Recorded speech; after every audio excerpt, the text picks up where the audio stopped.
because now we're talking boxing and strength and conditioning and just fitness in general, right? So it's a little different world.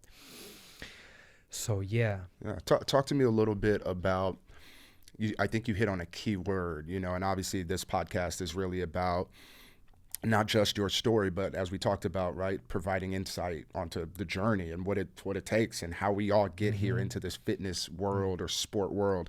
But you hit on a key word that I talk about so often, which is learning how to communicate, right? Communication. And how interesting, right, that you come to this country, you don't even speak the language, right? And now you're at this place, which obviously to this day still excites you. And I can see it like in your eyes, like when you talk about that place, it was a place that was probably a pivotal point for you in your learning and growth as a coach. But talk to me a little bit about learning to communicate as a coach, and what are the things that you learned in terms of communication and dealing with all that different clientele. And I worked in Santa Monica, so I know the variety of clients that you can get. But talk me through that a little bit. So number one thing is you need to understand the person, you need to understand their needs. That's the number one thing, because there's no such thing as a superior training program. There's no such thing. Right. It's all individual. What I think is best for me is not necessarily best for you.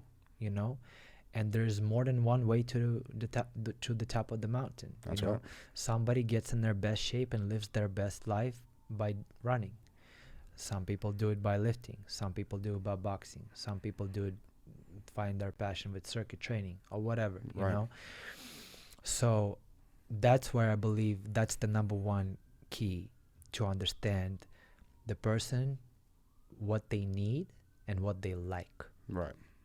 Yeah. And what things are you doing to find that out in your sessions, for example? Like, do you have a process where, like I'll give you an example. Like in my intake process, it's essentially just a questionnaire. Who are you? If I don't know you personally, if I know you personally, it's still the same questionnaire.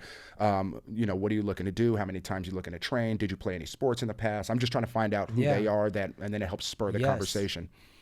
All of this is important. Yeah. All of this is important, and especially their past experiences. What did you do before? With fitness. Right. Did you work with a personal trainer before? If yes, why did you stop? Because which is a very important question. You wouldn't stop if you were happy with it. Yeah. You know what I mean? And you wouldn't be here now trying to start to work with me if you were totally happy with where you are with your fitness. So there was something that you didn't get out of working with the previous guy. So let's get to the bottom of this. Like, what did you not like? What made you stop working with that person? Or what kind of experiences you had with sports and training in general. Okay, tell me, like, did you play sports? Did you like those sports? Right. Would you like to include something like this in our training? Right. Like, what kind of program do you see yourself doing for the rest of your days? Yeah. Tell me, how old are you now? You're 30? Okay. Do you see yourself doing this thing until the day you die? Yeah, till we're out of here, right? Yeah. Yeah.